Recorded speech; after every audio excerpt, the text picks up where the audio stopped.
बिस्मिल्लाहिर्रहमानिर्रहीम। अस्सलाम वालेकुम viewers. Weight club science academy की आज की वीडियो में मैं सेकेंड ईयर के स्टूडेंट्स के लिए बायोलॉजी का बहुत ही बेसिक और इंतहाई इम्पोर्टेंट कॉन्सेप्ट डिस्कस किया गया है और ये कॉन्सेप्ट होम्योस्टेसिस और ऑस्मो रेगुलेशन के हवाले से है। स्टूडेंट्स, अगर आप बायोलॉजी या जूलॉजी की ऑनलाइन ट्यूशन में इंटरेस्टेड हैं तो आप हमसे इस ईमेल एड्रेस पे कांटेक्ट कर सकते हैं। आज का लेक्चर शुरू करते हैं। आप होम्योस्टेसिस बायोलॉजी का ये सेकेंड ईयर की बायोलॉजी का फर्स्ट चैप्टर है, उसका फर्स्ट पेज है और इसके पहले पैराग्राफ में हमें होम्योस्टेसिस की डेफिनेशन नजर आ रही है। डेफिनेशन पे जाने से पहले कुछ मेन कॉन्सेप्ट आपके मैं क्लियर कर दूं कि जितने भी लिविंग ऑर्गेनिजम्स होते हैं वो दो तरह का एनवायरनमेंट रखते हैं। एक उनका एक्सटर्नल एनवायरनमेंट होता है और दूसरा उनका इंटरनल एनवायरनमेंट है। एक्सटर्नल एनवायरनमेंट और इंटरनल एनवायरनमेंट दोनों बहुत ही डिफरेंट चीजें हैं और दोनों की कैरेक्टरिस्टिक्स डिफरेंट होती हैं। पहले हम इंटरनल एनवायरनमेंट की बात कर लेते हैं कि हर ऑर्गेनिज्म का एक खास टेम्परेचर होता है और वो टेम्परेचर उसकी बॉडी के डिफरेंट फंक्शंस के लिए ज़रूरी होता है। उसके एंजाइम खास टेम्परेचर पे काम करते हैं और अगर वो टेम्परेचर फ्लक्चुएट करता है तो उसके एंजाइम प्रॉपरली काम नहीं कर सकेंगे। इसी तरह से वाटर के कंटेंट्स, रूट, साल्ट की जो रेशियो है ये भी हर ऑर्गेनिज्म के अंदर स्पेसिफिक होती है और इसमें वेरिएशन भी वो टॉलरेट नहीं कर सकता। तो ये उसका इंटरनल एनवायरनमेंट है। और एक्सटर्नल एनवायरनमेंट में अगर वो एक्वेटिक एनिमल है तो उसके इर्द गिर्द सराउंडिंग में वाटर है, वो उसका एनवायरनमेंट है। अगर वो टेरेस्ट्रियल एनवायरनमेंट में रहता है तो उसका एक्सटर्नल एनवायरनमेंट एयर है, वहाँ का टेम्परेचर कैसा है, एयर की क्वालिटी कैसी है, ये सारा कुछ उसके एक्सटर्नल एनवायरनमेंट में आ जाता है। तो जितने भी ऑर्गेनिजम्स हैं वो अपने इंटरनल एनवायरनमेंट को ज़्यादा फ्लक्चुएट नहीं होने देते क्योंकि एक्सटर्नल एनवायरनमेंट पे उनका बस नहीं चलता। एक्सटर्नल एनवायरनमेंट इंडिपेंडेंट है और वो फ्लक्चुएट होता रहता है। तो इंटरनल एनवायरनमेंट को उन्हें एक लिमिटेड रेंज के अंदर मैनेज करना पड़ता है और वो उसमें फ्लक्चुएशंस को रोकते हैं। तो होम्योस्टेसिस इसी चीज का नाम है कि अगर एक्सटर्नल एनवायरनमेंट में चेंजेस आ रही हैं, वहाँ पे बहुत ज़्यादा फ्लक्चुएशंस हैं, तो इस सूरत हाल में बॉडी की फंक्शन को नॉर्मल रखने के लिए उसकी इंटरनल एनवायरनमेंट को इन फ्लक्चुएशन से बचाना, ये होमोस्टेसिस है। और अगर हम इसकी डेफिनेशन आप एक दफा रीड कर लें, the protection of internal environment from the harm of fluctuation in external environment is termed as homeostasis. हमारी बॉडी की जो बहुत ही ज़्यादा ससेप्टेबल कंपोनेंट्स हैं, हमारे इंटरनल एनवायरनमेंट के वो कंपोनेंट्स जो कि सबसे ज़्यादा फ्लक्चुएशंस का शिकार हो सकते हैं एक्सटर्नल एनवायरनमेंट में चेंज की वजह से, वो वाटर है, सॉल्यूट है और टेम्परेचर है। अब वाटर में कैसे फ्लक्चुएशन होती है कि अगर बाहर पानी कम है तो हमारी बॉडी से वाटर ज़्यादा एवेपोरेट होने के चांसेस हैं। हमारी रेस्पिरेटरी सर्विसेज एक्सपोज्ड हैं और बाहर वाले जो एक्सटर्नल एनवायरनमेंट है उसके साथ उनका कांटेक्ट है। लिहाजा अगर बाहर पानी कम होगा तो वाटर हमेशा जो है वो हायर कंसंट्रेशन से लो कंसंट्रेशन की तरफ मूव करता है, तो वाटर का लॉस हो सकता है। इसी तरह से सॉल्यूट का लॉस हो सकता है, सॉल्यूट एक्सेस भी हो सकते हैं, लॉस भी हो सकता है। टेम्परेचर में भी फ्लक्चुएशन हो सकती है क्योंकि अगर बाहर टेम्परेचर कम होगा तो हमारी बॉडी से टेम्परेचर बाहर एनवायरनमेंट में शिफ्ट होगा, हीट बाहर शिफ्ट होगी, तो इससे हमारी हीट लॉस हो सकती है। तो ये तीन मेन कंपोनेंट हैं जिनमें फ्लक्चुएशन के ज्यादा चांसेस होते हैं। तो हमारी बॉडी वाटर और सॉल्यूट को जिस मैकेनिज्म के जरिए से रेगुलेट करती है उस मैकेनिज्म को कहते हैं ऑस्मो रेगुलेशन, और टेम्परेचर को रेगुलेट करने के मैकेनिज्म को थर्मो रेगुलेशन कहा जाता है। और बॉडी से जितनी भी वेस्ट प्रोडक्ट्स हैं उनको बॉडी से निकालने का जो अमल है उसे एक्सक्रीशन कहते हैं। स्टूडेंट्स, ये तो होम्योस्टेसिस हम पढ़ रहे थे ऑर्गेनिज्म लेवल पे कि वो ओवरऑल अपनी बॉडी के टेम्परेचर को कैसे मेंटेन करते हैं।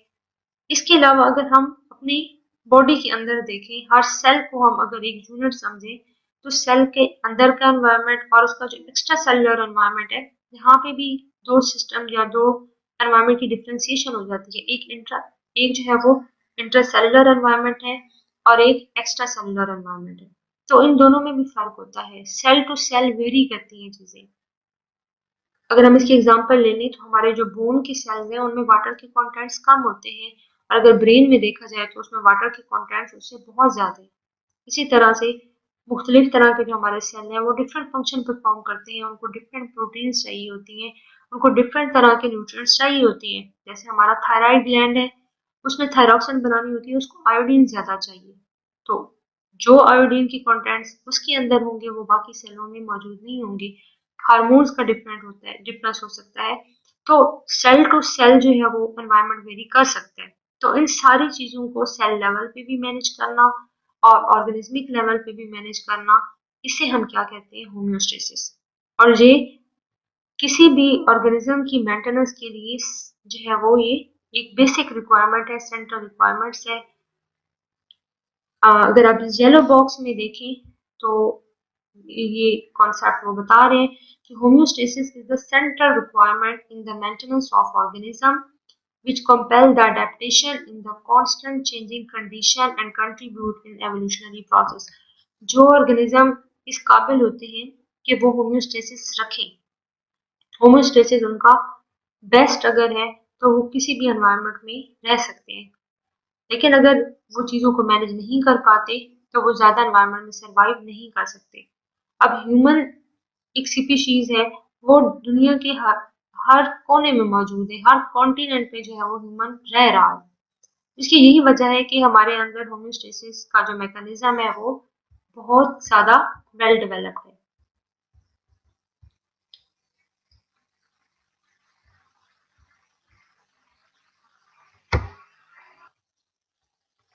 अब ये चीज़ देखने की ज़रूरत है कि जिन ऑर्गेनिज्म के अंदर होम्योस्टेटिक वेल डेवलप्ड है उनमें क्या ऐसी चीज़ है, उनके अंदर कंट्रोल सिस्टम मौजूद होता है।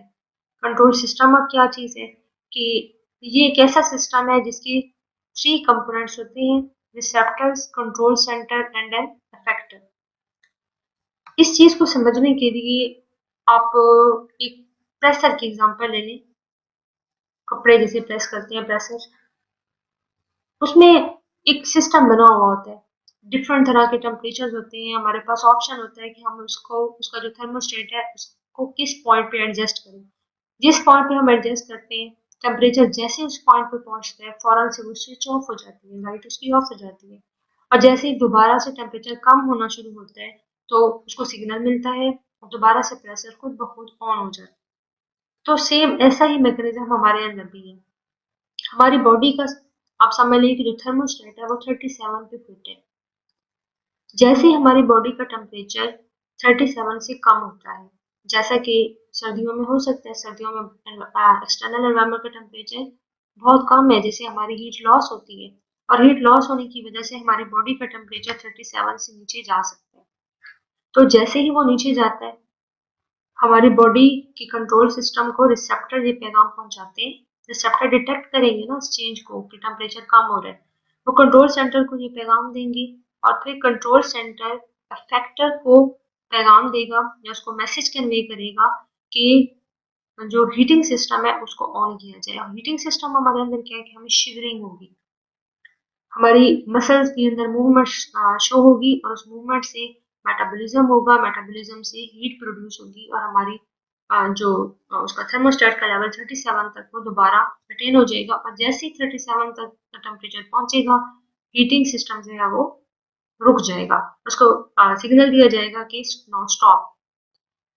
और वाइस वर्सा भी हो सकता है कि अगर बाहर गर्मी बहुत ज़्यादा है और बॉडी का टेम्परेचर 37 क्रॉस कर रहा है, फिर हमारा कूलिंग सिस्टम स्टार्ट हो जाएगा। कूलिंग सिस्टम में क्या है, पसीना आना शुरू हो जाएगा, स्वेटिंग होगी तो एवापोरेटिव कूलिंग होगी, और कूलिंग से दोबारा से जो टेम्परेचर है वो नॉर्मल रेंज तक कम कर दिया जाएगा। तो इसको हम फीडबैक मैकेनिज्म कहते हैं कि बाहर से कोई रिस्पॉन्स मिले और उस रिस्पॉन्स के नतीजे में बाहर से कोई भी सिग्नल मिले और उस सिग्नल के नतीजे में हमारी बॉडी जो है वो जिस तरह का रिस्पॉन्स शो करेगी, इसे हम कहेंगे कि ये फीडबैक मैकेनिज्म के थ्रू हो रहा है। फीडबैक पॉजिटिव भी हो सकता है, नेगेटिव भी हो सकता है। पॉजिटिव नेगेटिव जो है वो इंशाल्लाह हम इसको डिटेल में देखेंगे आगे किसी वीडियो में इंशाल्लाह। होम्योस्टेसिस का इन जनरल हमने थोड़ा सा प्रीव्यू ले लिया कि होम्योस्टेसिस क्या चीज होती है, और इसमें हमने फर्दर देखा था कि साल्ट एंड वाटर को रेगुलेट किया जाता है, टेम्परेचर को रेगुलेट किया जाता है। तो साल्ट एंड वाटर की रेगुलेशन को हम पीछे पढ़ चुके हैं कि ऑस्मो रेगुलेशन कहते हैं। ऑस्मो रेगुलेशन को थोड़ा डिटेल में देख लेते हैं कि ऑस्मो रेगुलेशन का मेन कॉन्सेप्ट है क्या। मेन कॉन्सेप्ट इसका बेस करता है जी water relation of cell. Different तरह के जो सेल हैं उनमें वाटर के कंटेंट्स डिफरेंट होते हैं, और हर सेल इस चीज को बहुत ही ज्यादा जो है वो केयरफुली कंट्रोल करता है कि उसके अंदर कितना पानी रहना चाहिए। और ये चीज कैसे कंट्रोल होती है कि उस सेल ने कितने साल्ट हो तो उसके लिए कितना पानी रखना है। मैं आपको इसको इस तरह से समझाऊंगी कि अगर हम ये कहें कि हमारी हमारे बॉडी के अंदर जो 0.9% साल्ट हो, तो इसका क्या मतलब है कि हर 0.9 ग्राम साल्ट के लिए 100 ml वाटर का होना जरूरी है। अगर साल्ट की कॉन्सेंट्रेशन डबल होगी तो ऑटोमेटिकली वाटर की कॉन्सेंट्रेशन भी डबल हो जाएगी। और अगर साल्ट की कॉन्सेंट्रेशन अगर हम इसे हाफ कर देंगे तो वाटर की कॉन्सेंट्रेशन भी हाफ होगी। जितना एक्सेस वाटर होगा वो हमारी बॉडी से निकल जाएगा या वेस्ट हो जाएगा। तो इस चीज को जो है बहुत केयरफुली रेगुलेट करना, इस प्रोसेस को ऑस्मो रेगुलेशन कहते हैं।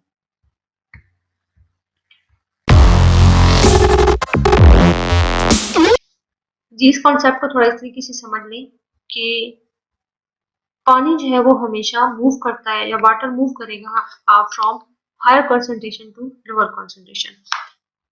इस साइड पे अगर हम देखें तो सॉल्ट के कंटेंट्स ज्यादा हैं और वाटर कम है, और अपोजिट साइड पे देखा जाए तो सॉल्ट कम है और वाटर ज्यादा है। तो पानी अपनी हायर कंसंट्रेशन से लो कंसंट्रेशन की तरफ मूव करेगा, और अगर साल्ट का लेवल दोनों साइड पे बैलेंस होगा तो फिर ये मूवमेंट रुक जाएगी। ये सिंपल डिफ्यूजन का प्रोसेस है, और वाटर डिफ्यूज कर जाता है जब भी उसकी जो कंसंट्रेशन है वो नॉर्मल लेवल से वाटर या साल्ट का बैलेंस जब नॉर्मल नहीं होता तो इसमें डिस्टर्बेंस आ होती है। तो हमें तीन तरह की कंडीशन देखने में मिलती है: hypotonic condition, isotonic condition and hypertonic condition.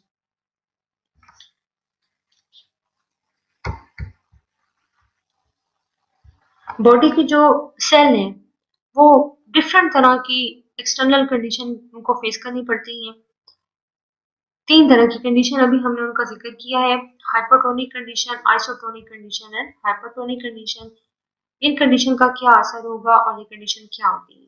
सबसे पहले हम देख लेते हैं हाइपोटोनिक को। हाइपो का मतलब होता है जिसमें लेवल कम हो, टोनिक मीन की सोल्यूट कॉन्सेंट्रेशन की एक्सटर्नल एनवायरनमेंट में अगर सोल्यूट कम हो, एक्सटर्नल एनवायरनमेंट में अगर सोल्यूट कम हो और सेल के अंदर सोल्यूट ज्यादा हो, तो इस कंडीशन को हम इस तरह से देख लेंगे कि ये एक्सटर्नल है जिसमें वाटर की कंटेंट्स ज्यादा है और सॉल्ट की कंटेंट्स कम है, और ये सेल है जिसमें सॉल्ट की कंटेंट्स ज्यादा है और वाटर कम है।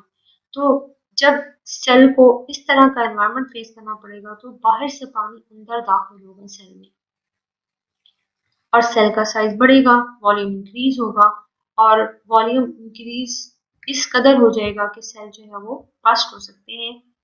और ये इसमें हम देख सकते हैं कि हाइपरटोनिक कंडीशन में कि रेड ब्लड सेल्स की बस्टिंग भी हो सकती है।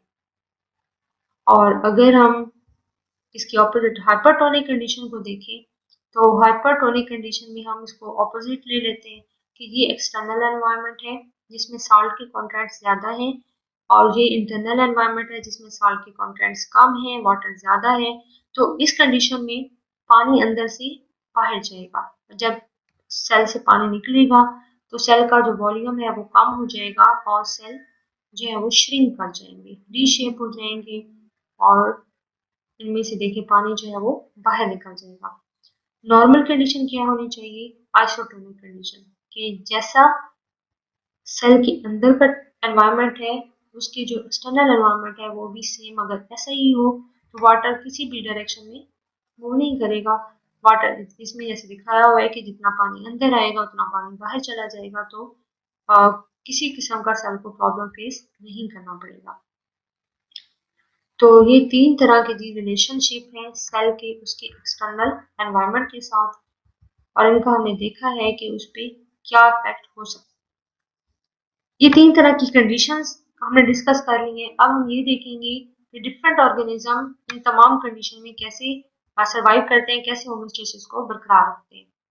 तो सबसे पहले हम प्लांट्स के अंदर देख लेते हैं ऑस्मो रेगुलेशन इन प्लांट्स। अब प्लांट्स भी 3 तरह की कंडीशन को फेस कर सकते हैं। कुछ पौधे ऐसे होते हैं कि वो रहते ही पानी में है, फ्रेश वाटर में रहेंगे, और उनको हर वक्त जो है वो बहुत ज्यादा पानी को फेस करना पड़ेगा। कुछ ऐसे पौधे होते हैं जो कि मॉडरेट एनवायरनमेंट में रहते हैं, पानी हर हर वक्त जो है वो इक्वली अवेलेबल नहीं होता, कभी पानी कम होगा, कभी पानी की अवेलेबिलिटी ज्यादा हो जाएगी। और कुछ ऐसे पौधे होते हैं जैसे डेजर्ट में रहने वाले, कि उनको पानी की जो अवेलेबिलिटी है वो बिल्कुल ना होने के बराबर है। तो जब इनको कंडीशन डिफरेंट तरह की फेस करनी पड़ती है, उनकी प्रॉब्लम भी डिफरेंट तरह के हैं, और फिर ये इस प्रॉब्लम को हैंडल भी डिफरेंट तरीके से करते हैं। सबसे पहले उन पौधों का जिक्र कर लेते हैं जो कि पानी के अंदर रहते हैं, कि इनको हाइड्रोफाइट्स कहेंगे। Hydrophyte have the adaptation to remove the flooding of its cell in fresh water. इनका प्रॉब्लम क्या है कि इनकी सेलों के अंदर पानी घुसेगा, क्योंकि ये हाइपोटोनिक कंडीशन में रहते हैं। तो इन्होंने उस पानी को बाहर निकालना है, किसी ना किसी तरीके से बस पानी को उन्होंने बाहर निकालना है। अब तरीका तो है इनके पास कि पानी को बाहर निकालें, तो पानी को कैसे बाहर निकालेंगे? बहुत ज्यादा स्टोमेटा इनकी सरफेस पे मौजूद होंगे। Extensive stomata are present on the upper surface facing the atmosphere to promote loss of water. इन्होंने वाटर के लॉस को प्रमोट करना है, और इस प्रमोशन के लिए इनकी अपर सरफेस पे स्टोमेटा ज्यादा तादाद में मौजूद होंगे। इसकी एग्जांपल ये आप देख सकते हैं, ये सारे पानी के अंदर पाए जाने वाले प्लांट्स हैं, हाइड्रोफाइट्स हैं, और इसमें आप देखें कि इनकी बहुत ही ब्रॉड लीफ है, और उसकी अपर सरफेस पे स्टोमेटा मौजूद होते हैं ताकि ये वाटर को लॉस कर सकें, और इस तरह से ये फ्लडिंग से अपने सेलों को बचा सके। इसके बाद आ जाते हैं mesophytes. Mesophyte have moderate water availability in sufficient supply of water, their stomata are kept open to promote loss of excess water. However, in restricted supply, stomata close to prevent loss. इसमें कोई किसी भी किस्म के आप इस पौधे को दे सकते हैं जो कि हमारे टेरेस्ट्रियल एनवायरनमेंट में रहे, जिनको मॉडरेट वाटर की अवेलेबिलिटी जो है वो होती है। तीसरी तरह के जो है वो जीरोफाइट्स है। अब जीरोफाइट्स का जो प्रॉब्लम है वो हाइड्रोफाइट से बिल्कुल ऑपोजिट है। इनको पानी बहुत कम मैसर है, और इन्होंने पानी के लॉस को बचाना होता है। उन्होंने पानी लॉस, हाइड्रोफाइट्स ने पानी लॉस करवाना था, लेकिन जीरोफाइट ने पानी के लॉस को बचाना है। तो आप इनकी थोड़ा देख लें कि xerophytes possess small thick leaves to limit water loss by reducing surface area proportional to the volume. इनके जो लीफ है वो बहुत ज्यादा थिक होते हैं, या कुछ में देखें बिल्कुल लीफ होती ही नहीं है, और ताकि जो है जब लीफ होंगी नहीं, स्टोमेटा उनके इस तरह से ओपन नहीं होंगे, और पानी के लॉस से बच सकते हैं। इसके बाद जी ऑस्मो रेगुलेशन इन एनिमल्स। अब प्लांट्स का भी हमने जिक्र किया, एनिमल्स भी ऑस्मो रेगुलेशन करते हैं। कुछ एनिमल ऐसे होते हैं कि उनको ऑस्मो रेगुलेशन की जरूरत नहीं पड़ती, जैसा एनवायरनमेंट होता है वो अपने आप को उसके मुताबिक ढाल लेते हैं। इस तरह के एनिमल्स को ऑस्मो कन्फर्मर कहते हैं। और कुछ एनिमल्स ऐसे हैं कि उन्हें एक्टिवली रेगुलेट करना पड़ता है, वो ऐसे एनवायरनमेंट में रहते हैं जो कि उनकी इंटरनल एनवायरनमेंट से बहुत ज्यादा डिफरेंट होगी। जैसे अगर वो फ्रेश वाटर या हाइपोटोनिक कंडीशन में रहेंगे, इस कंडीशन में वो एक्सेस वाटर रिलीज करेंगी अपने यूरिन की फॉर्म में, और अगर वो बहुत साल्टी वाटर में रह रहे हैं तो वो पानी को बचाएंगे और सॉल्ट को अपनी बॉडी से रिमूव करवाएंगे। तो ये जी ऑस्मो कन्फर्मर है, और ऑस्मो कन्फर्मर इतना ज्यादा जो है वो कुछ एफर्ट नहीं करते, बल्कि जैसा एनवायरनमेंट होता है वो उसके मुताबिक अपने आप को ढाल लेते हैं। और ऑस्मो रेगुलेटर्स में मेंबर्स आ जाएंगे, जितने भी हायर एनिमल्स हैं वो ऑस्मो रेगुलेशन में होती है, ऑस्मो रेगुलेटर्स हैं, और वो एक्टिवली अपनी बॉडी की of salt and water balance को रेगुलेट करते हैं। जी नेक्स्ट टॉपिक है ऑस्मो रेगुलेशन डिफरेंट एनवायरनमेंट में कैसे होती है। एनिमल्स के अंदर ही हम देखेंगे, लेकिन एनिमल्स जो है वो किस डिफरेंट एनवायरनमेंट में रहने वाले एनिमल किस तरीके से ऑस्मो रेगुलेशन करते हैं।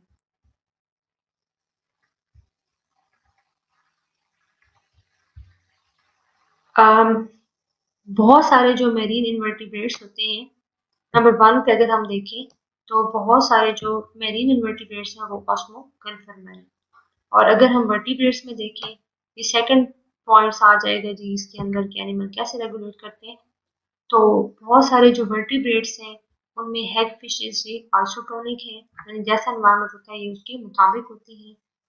Most cartilaginous fishes maintain low internal salt concentration than that of sea water. जो हेग फिशेज है वो नहीं मेंटेन करती, वो एनवायरनमेंट के साथ आइसोटोनिक है। लेकिन जो कार्टिलेजिनस फिशेज है जिनमें जिनकी हड्डी में कार्टे जिनकी जो स्केलेटन है वो हड्डी की बजाय कार्टिलेज से मिलकर बना हुआ होता है, वो मेंटेन करती हैं और अपनी बॉडी में सॉल्ट का लेवल कम रखती हैं। और इनकी जो किडनीज हैं वो एक्सक्रीट करती हैं सॉल्ट को गिल्स के जरिए से, and also possess salt excreting organ such as rectal glands. तो ये चीज यहाँ से तीसरा पॉइंट आ जाएगा कि किसी तरह का है इनका सिस्टम।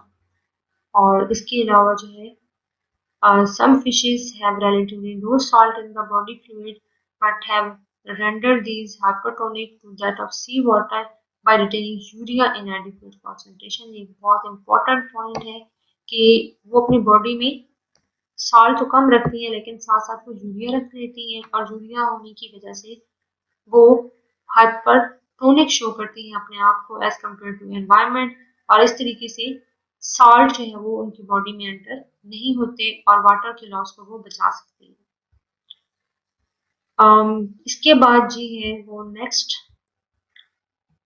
अब फ्रेश वाटर जो फिशेज हैं या फ्रेश वाटर बाकी जो भी इन्वर्टिब्रेट्स हैं उनका जो प्रॉब्लम है वो मैरीन एनवायरनमेंट से टोटली ऑपोजिट है। मैरीन एनवायरनमेंट में प्रॉब्लम क्या था, हाइपरटोनिक कंडीशन, लेकिन फ्रेश वाटर में प्रॉब्लम ऑपोजिट है, यहाँ पे हाइपोटोनिक कंडीशन है। वहां पे पानी को बचाना था, यहाँ पे एक्सेस वाटर को बॉडी से रिमूव करवाना है। तो इसमें भी जी डिफरेंट एनिमल के अंदर डिफरेंट तरह के तरीकेकार होते हैं। अमीबा, पैरामीशियम या और बहुत सारे जो इन्वर्टिब्रेट्स हैं उनमें कॉन्ट्रेक्टाइल वैक्यूल मौजूद होते हैं और जो एक्सेस वाटर होता है वो उसको बॉडी से पंप आउट करते हैं। और इसके अलावा बहुत सारे जो फ्रेश वाटर एनिमल्स हैं जिसमें फिशेस शामिल हैं वो डाइल्यूटेड यूरिन प्रोड्यूस करेंगी और अपनी बॉडी से एक्सेस वाटर को रिमूव कराएंगी। और सॉल्ट के लॉस को कैसे कंपनसेट किया जाता है कि वो सॉल्टी फूड लेंगी और गिल्स या स्किन के जरिए से जो है वो एक्टिवली अपटेक भी करेंगी अपने एनवायरनमेंट से। इस तरीके से सॉल्ट के लॉस को वो बचा सकते हैं।